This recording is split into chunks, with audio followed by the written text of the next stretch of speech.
video, I take you behind the scenes and show the process I used to create this CGI shot. I'll show you the final render in a moment, but first let me tell you what is this about. I basically wanted to make a cinematic large-scale disaster scene, like in movies, mainly using Blender 5, which has come a long way so far. So here is the finished rendered result.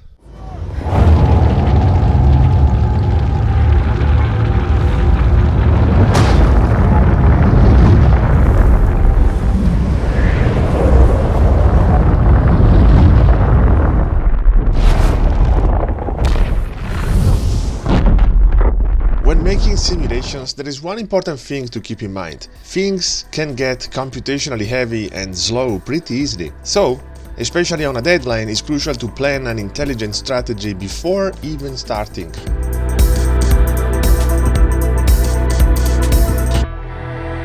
Everything starts with camera tracking.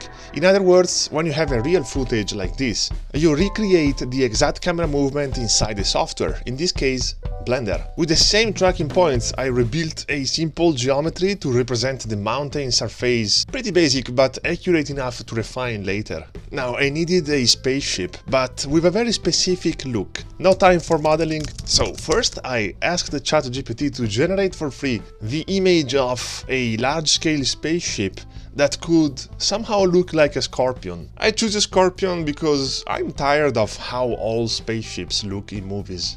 Then I used Hitem for converting this image into a detailed 3D model. Hitem 3D, which is the sponsor of today's video, is a very simple and powerful tool that you can try for free. Just upload your image and it will use AI for converting that image into a 3D model in just a few minutes. Also, it allows you to automatically retopologize it in one click to get a better geometry. All of this happens on a website, so you don't even have to install anything. You only have to upload, generate, download the 3D model that you can use in any 3D software like Blender, Maya, Cinema 4D, Houdini and so on. You can try it for free, link in description. After that, I retopologized and sculpted the terrain a little bit to make it look more realistic. For the material, I used the project from view function with the texture of a single frame of the video, so the texture perfectly aligned with the footage. But there is a problem. CGI borders are always too visible. A very effective solution is to fade these borders progressively so everything blends together in a seamless way. To do that, I manually painted a black and white texture, which basically puts the visible parts of the CGI mountain in the white area and a holdout shader in the black area. I also added a noise texture that expands progressively to generate additional cracks on the ground after the impact. Next, I fractured the ground using a displaced sphere for the main crater and a few boolean cuts for the secondary pieces. I love rigid body simulations, but here I needed full control, and that's why I manually fractured and animated the destruction to get exactly the motion I wanted. Anyway, my Patreon, I am posting regularly complete step-by-step tutorials about visual effects in Blender, simulations, destruction, all sorts of stuff that I usually like to do. Consider joining there for learning with me. It's mainly a great way for supporting this YouTube channel. For the fire and smoke, I used Embergen, which can simulate and render explosions in real time. This is honestly insane, because volumes are usually the slowest thing any 3D software can handle, but Embergen handles them super fast.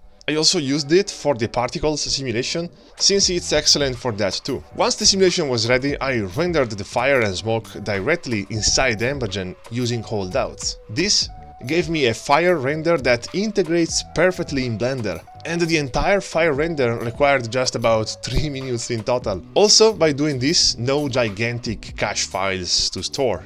Back in Blender, compositing the shot was incredibly smooth.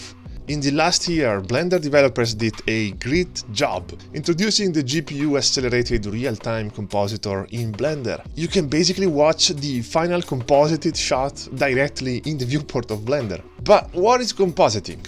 In poor words, when you make a CGI scene, by default it looks like this. It's horrible, it needs some extra work. So usually in post-process, all of us 3D artists do this extra work just after the render. Color corrections, combining layers, lens effects, rotoscoping, glare, stuff like that. But now you can watch basically the finished result of decompositing directly in the 3D viewport of Blender before even rendering. which is crazy. For instance, I used the mist pass in compositing for adding that atmospheric look around the spaceship, and you can see everything is updating instantly as I move objects around. It feels like having a full post-production system running in real time. As a final touch, I always add a tiny bit of blur to make the whole render feel more realistic. If you are using the real-time compositor preview in the viewport, keep in mind that it gives the best with Eevee, so a material preview basically. In Cycles at the moment has some limitations. Anyway, I rendered my final scene with Cycles, and thanks to this optimized workflow, my final render time with Cycles was like only 2 seconds per frame, which is pretty insane. That's it, people. Thanks for watching, have a good one.